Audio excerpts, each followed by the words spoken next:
Hello दोस्तों, कहानी सुनेगा प्लीज़ चैनल को सब्सक्राइब करना ना भूलें।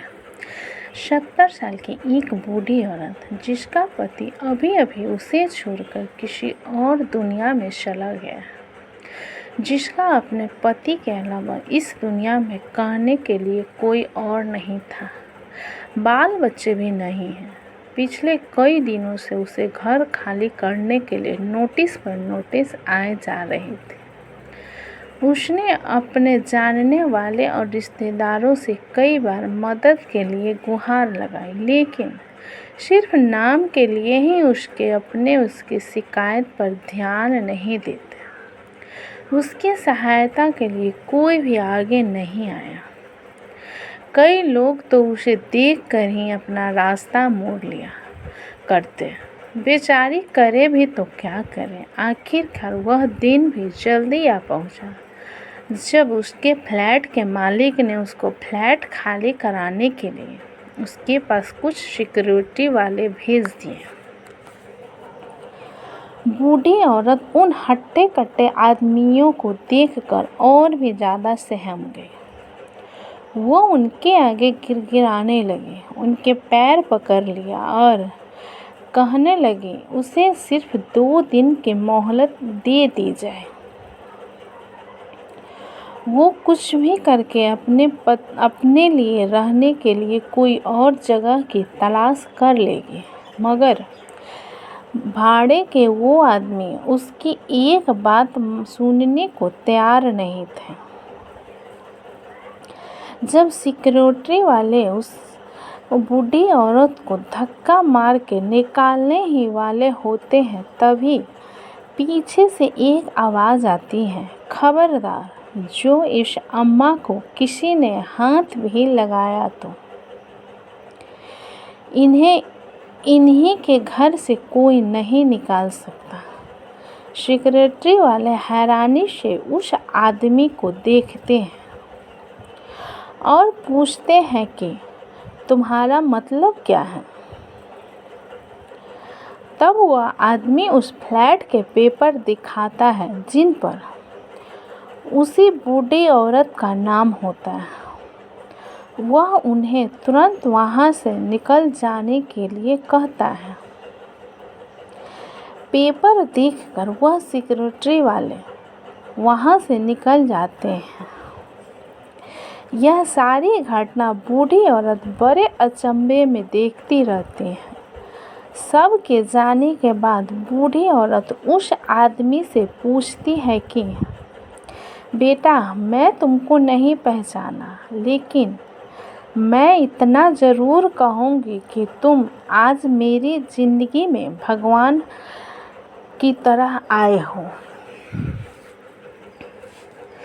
तब उस आदमी ने अपनी पहचान देते हुए उस बूढ़ी औरत से कहा, याद कीजिए माँ जी, 20 साल पहले आप और आपके पति एक मंदिर आए थे। वहाँ पर एक छोटा बच्चा आपसे स्कूल में भर्ती होने के लिए भीख मांग रहा था।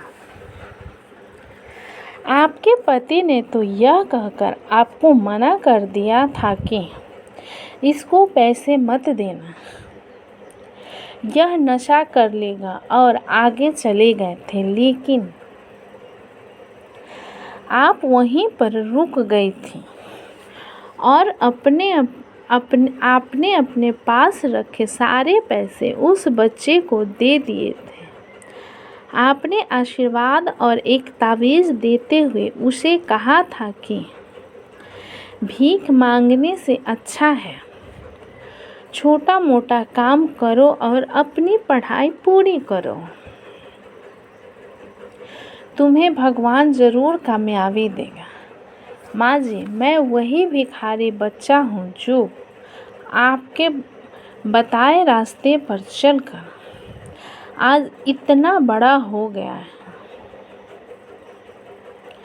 एक एस्टेट एजेंट बन गया है और इस काम में बहुत शोहरत और दौलत कमाई है। इसी काम में मुझे इस बात की भी खबर रहती है कि किस दिन कौन सी प्रॉपर्टी खाली करवाई जाने वाली है। जब मैंने आपका नाम इस लिस्ट में देखा तो मुझसे रहा नहीं गया। जो मदद आपने मेरी बरसों पहले की थी वह मैं आपको लौटाने आया हूँ। इसलिए मैं तुरंत आपका घर खरीद कर आपके नाम कर दिया है। आपने जो तावीज़ मुझे उस समय दिया था जिसने मेरी आज तक रक्षा की है, मैं वह आपको लौटाना चाहता हूँ।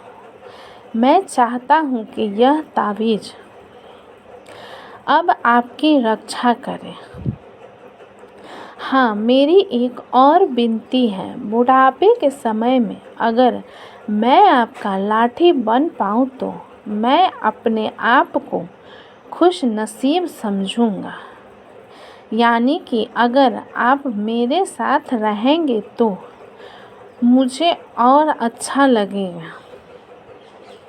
बूढ़ी औरत यह सब बातें सुनकर बहुत खुश हो जाती है और उसकी आंखों से खुशी के आंसू बहने लगते हैं। दोस्तों, कर्म एक चक्र की तरह होते हैं जो कभी न कभी लौट के आपके पास ज़रूर आते हैं। इसलिए जीवन में जब भी मौका मिले अच्छे कर्म करते रहिए। तो दोस्तों, कहानी कैसी लगी मुझे कमेंट बॉक्स में लिखें। अच्छी लगी है तो प्लीज़ चैनल को लाइक करें, सब्सक्राइब करें एंड शेयर करें। कहानी अच्छी लगी है तो प्लीज़ चैनल को सब्सक्राइब करें। अपना कीमती समय देने के लिए धन्यवाद।